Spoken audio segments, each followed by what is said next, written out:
கிறிஸ்துவுக்குள் பிரியமானவர்களே, உங்கள் ஒரு ஆண்டவராய் இயேசு கிறிஸ்துவின் ஈடு இணையற்ற வல்ல நாமத்தினாலே வாழ்த்துகிறேன், வரவேற்கின்றேன். எப்பொழுது முடிந்தது என்று பிரசங்கிக்கப்பட்டதோ அப்பவுமே எல்லாருக்கும் நெஞ்சிக்கிறதுல என்ன செய்ய போகுது, முடிய போகுது அப்படின்னு சொல்லி நம்ம எதிர்பார்த்து காத்திருக்கின்றோம். வேதாகமத்திலே ஆண்டவர் 7 வார்த்தைகளை மாத்திரம்தான் உதிர்த்து சென்றார் என்று நாம் எண்ணிக்கொண்டிருப்போம் என்றால் அது நம்முடைய மதியினம். ஏன் அப்படின்னு சொன்னா, ஆண்டவர் நிறைய வார்த்தைகள் சொன்னாரு. சிலுவையில 7 வார்த்தைகளை கற்றுக் கொடுத்தாரு. அந்த 7 வார்த்தைகளை 7 பேர் பிரசங்கம் பண்ணாங்க. 7 பேர் பிரசங்கம் பண்ணும் போதும் நோட்ஸ் எடுத்தவங்க உண்டு, வசனம் சொல்லும் போது எடுத்து வாசித்தவங்க உண்டு. யார் எப்படி போனாலும் நமக்கு என்ன, 3 மணி வரைக்கும் இங்க இருக்கணும் அப்படின்னு இருந்தவர்களும் உண்டு. வேதாகமம் ஒரே ஒரு வசனத்தை நமக்கு கற்றுத்தந்து நம்மை ஆண்டவர் தொடர்ந்து வழி நடத்துவாராக. 1 கொரிந்தியர் 6ஆம் அதிகாரம் 20ஆம் வசனத்திற்கு நேராய் நம்ம கொஞ்சம் பைபிளை பெரட்டிடுவோம். எல்லார் கையிலையும் பைபிள் இருக்கும். பைபிள் இருக்கிறவர்கள் பாக்கியவான்கள், புரட்டுகிறவர்கள் பரிசுத்தவான்கள், புரட்டி வாசிப்பவர்கள் கர்த்தருக்குரியவர்கள். அல்லேலூயா. எல்லாரும் எடுத்தாச்சா? எவ்வளவு சொல்ல வேண்டியிருக்கு பாருங்க, ஒரு பைபிள் எடுத்து வாசிங்கன்னு சொல்லி. ரைட், எடுத்து வாசித்துருவோமா? 6ஆம் அதிகாரம் 20ஆம் வசனம், 1 கொரிந்தியர் 6:20. எல்லாரும் சேர்ந்து வாசிப்போமே.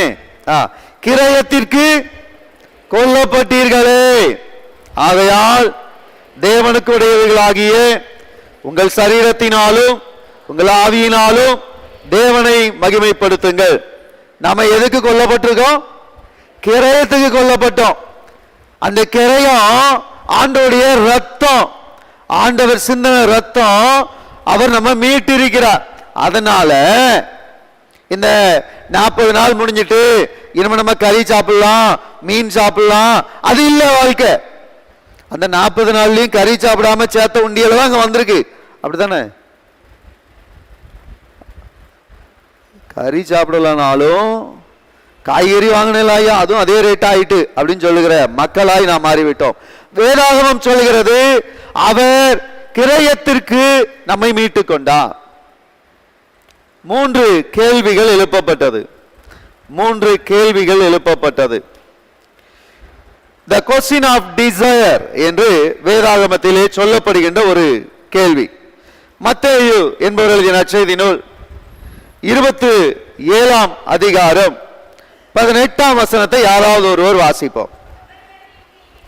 அவர்கள் கூடியிருக்கையே அவர்களை நோக்கி, எவனை நான் உங்களுக்கு விடுதலையாக்க வேண்டும் என்று இருக்கிறீர்கள்?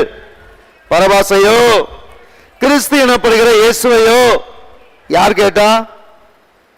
யார் கேட்டா? நாங்க எங்கயா கேட்டோம்? 7 வார்த்தை முடிஞ்சுதா, வீட்டுக்கு அனுப்புங்கன்னு கேட்டோம். கிரயத்துக்கு கொல்லப்பட்டீங்கன்னு ஆரம்பிச்சு பிலாத்துன்னு ஒருத்தன் கேள்வி கேட்டான்னு சொல்லி எங்க கிட்ட கேள்வி கேட்டுக்கிட்டு இருக்கீங்க அப்படின்னு சொன்னா, the question of desire is with you. ஆண்டவர் விருப்பத்தை உங்களிடத்திலே விட்டு விடுகிறார். நீ நீதியை பின்பற்றுவாயா, அநீதியை பின்பற்றுவாயா? நீதி முக்கியமா, அநீதி முக்கியமா? அதை யார் எடுத்துக்கோ, நீங்களே முடிவு பண்ணிக்கிடுங்க.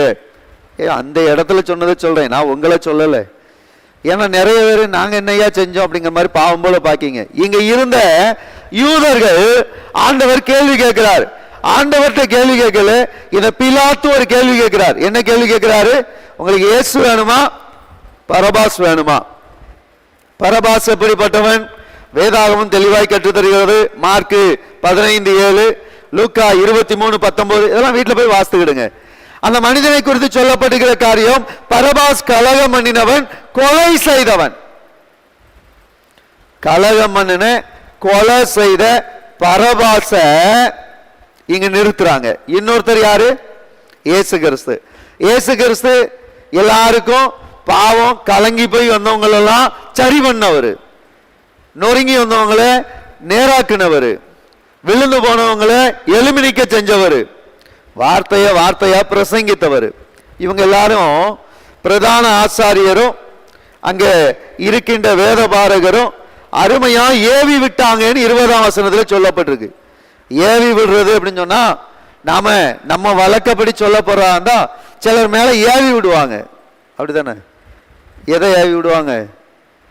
வார்த்தையை ஏவி விடுவாங்க. எந்த வார்த்தையை ஏவி விட்டாலும் ஜனங்கள் தாங்கள் கேட்க போகின்ற காரியத்தை குறித்து எப்படி இருக்கணும்? தெளிவா இருக்கணும். ஏன் தெரியுமா? நீங்க இயேசு கிறிஸ்துவின் ரத்தத்தினால மீட்கப்பட்டவர்கள், அவருடைய ரத்தத்தினாலே கிரயமாக்கப்பட்டவர்கள். அவர் ரத்தம் சிந்தினாரு. ஆனா நீங்க உங்க சரீரத்தையும் உங்க ஆவியையும் எப்படி வச்சிருக்கணும்? பரிசுத்தமா வச்சிருக்கணும். இவங்க எல்லாரையும் ஏவி விட்டவன்னு இந்த ஏவனவங்க எல்லாருமா சேர்ந்து யாரை கேட்டாங்க? பரபாச விடுவியும் அப்படின்னு கேட்டாங்க. உடனே இரண்டாவது கேள்வி கேட்கப்பட்டது. The question of decision. ஆண்டவர் is giving the chance, question of desire. நீங்கள் எதை பின்பற்ற வேண்டுமோ அதை பின்பற்றுங்கள் என்று வாய்ப்பை கொடுக்கின்றார். நீதியை பின்பற்றினா நித்தியம், அநீதியை பின்பற்றினா அதோட நிறுத்திக்கிடுவோம். ரைட்.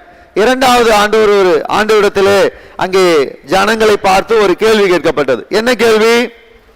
என்ன கேள்வி கேட்கப்பட்டது அப்படின்னு சொன்னா 22ஆம் வசனம் வாசிங்க. கிறிஸ்து எண்ணப்பட்ட இயேசுவை நான் என்ன செய்ய வேண்டும்? யார் கேள்வி கேட்கிறா? பிலாத்து கேட்கிறான். பிலாத்துக்குள்ள அதிகாரம் என்ன? பிலாத்தோடைய அதிகாரம் என்ன? பிலாத்துக்கு அதிகாரம் என்னன்னு தெரியாது. அதனாலதான் நம்ம பிரச்சனைகளை யோசிக்கும். பிலாத்துடைய அதிகாரம் என்ன தெரியுமா? 15ஆம் வசனம் பாருங்க. பண்டிகை தோறும் தேசாதிபதிக்கு ஒரு வழக்கம் இருந்துச்சு. யாரையாவது ஒருத்தரை என்ன செய்யலாம்? விடுவிக்கலாம். யாருடைய அதிகாரம்? பிலாத்துவினுடைய அதிகாரம். பிலாத்துவினுடைய அதிகாரம் பண்டிகை நாட்களிலே ஒருவரை விடுவிக்க வேண்டும். நான் இயேசு கிறிஸ்துவை விடுவிக்கிறேன் அப்படின்னு அவரால் சொல்ல முடியும். ஆனா பிலாத்து அதை சொல்லல. The question of decision belongs to you. நீங்க தான் முடிவு பண்ணணும். ஆனா முடிவை நீங்க யார்கிட்ட குடிக்கிய? அவிய சொன்னாவல்ல, இவிய சொன்னாவல்ல. வேதாகமம் மிகவும் தெளிவாக எச்சரிக்கிறது. The decision should take from your side. You cannot say they said like that. Because of them I did. நம்ம அப்படிலாம் சொல்லக்கூடாது. ஏன்னா நீங்க கிரயத்திற்கு கொல்லப்பட்டவர்கள். அல்லேலூயா. இயேசு கிறிஸ்து என்ன சொல்றாரோ அதை செய்யணும். இங்க என்ன நடந்துச்சு தெரியுமா? பிலாத்து தான் குற்றவாளியா இல்லாம இருக்கிறதுக்காக குற்றத்தை செய்யறது யாரு? பிலாத்து. ஜனங்களை பார்த்து கேள்வி கேட்கிறான். அப்படியானால் இயேசு கிறிஸ்துவை, இந்த நிரபராதியை நான் என்ன செய்ய வேண்டும்? The decision given to the people. Decision எடுக்க வேண்டியவர் டெசிஷனை எடுக்காம ஜனங்களை எடுக்க சொல்றாரு. எதுக்கு தெரியுமா? நான்லாம் ஒன்னும் சொல்லலையே. யார் சொல்லுவா? பிலாத்து சொல்லுவார். இன்னைக்கு உலகத்துல அப்படிதான் சொல்றாங்க.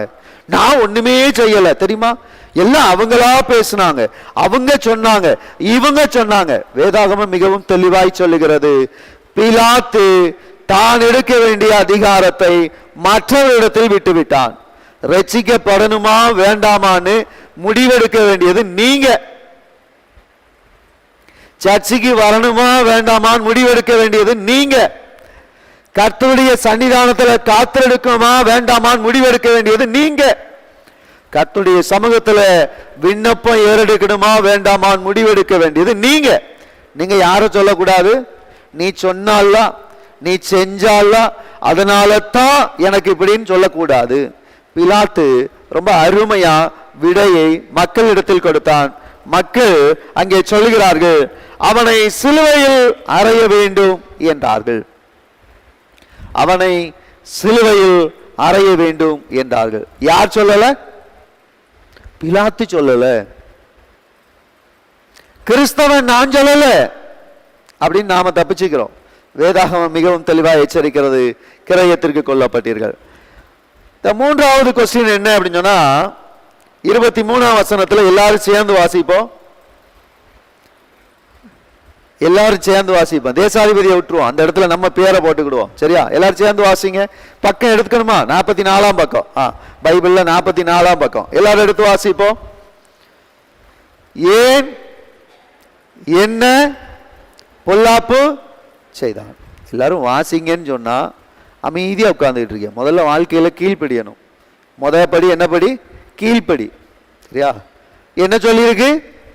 ஏன் என்ன பொல்லாப்பு செய்தான்? யார் கேள்வி கேட்கா?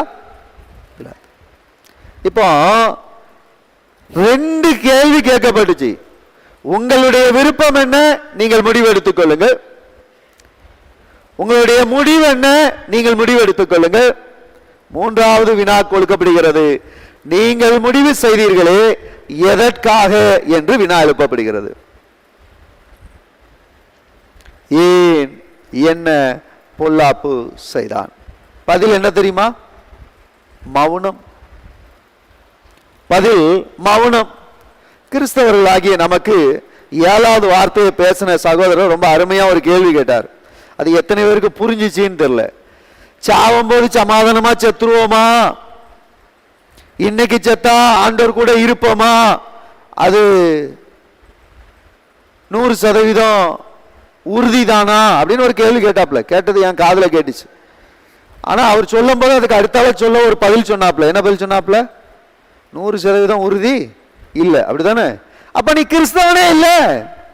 இயேசு கிறிஸ்துவின் ரத்தத்தினால் மீட்கப்பட்ட, விலையேறப்பட்ட ரத்தத்தினால் சம்பாதிக்கப்பட்டதை நீங்கள் என்ன செய்றீங்க? மறுதலிக்கிறீர்கள். ஆண்டவரை பார்த்து இந்த பிலாத்து அவனை கொலை செய்யுங்கன்னு சொல்லல, ஜனங்கள்கிட்ட அதை திருப்பி விட்டுட்டார். இப்ப அவரு கேள்வி கேட்கிறார், ஏன் என்ன பொல்லாப்பு செய்தான்? ஜனங்கள் பதில் சொல்லல. ஆனா அதிக சத்தமாய் ஒரு வார்த்தை சொன்னார்கள். என்ன சொன்னாங்க தெரியுமா? சிலுவையில் அறையும், சிலுவையில் அறையும், சிலுவையில் அறையும். எதுக்கு அறைஞ்சாங்க தெரியாது. பிலாத்து கைய கழுவுனாரு, அப்படித்தானே? கழுவும் போது அங்க இருக்கிற ஜனங்கள் ஒரு வார்த்தை சொன்னாங்க. என்ன சொன்னாங்க? இந்த பழி வாஸ்திரிக்கல இல்லையா? எங்கள் மேலும் எங்கள் பிள்ளைகள் மேலும். யார் சொன்னா? என்னையா எல்லாரையும் வாயை திறக்க வச்சு அப்படின்னா தான் சாப்பிட அனுப்ப முடியும்.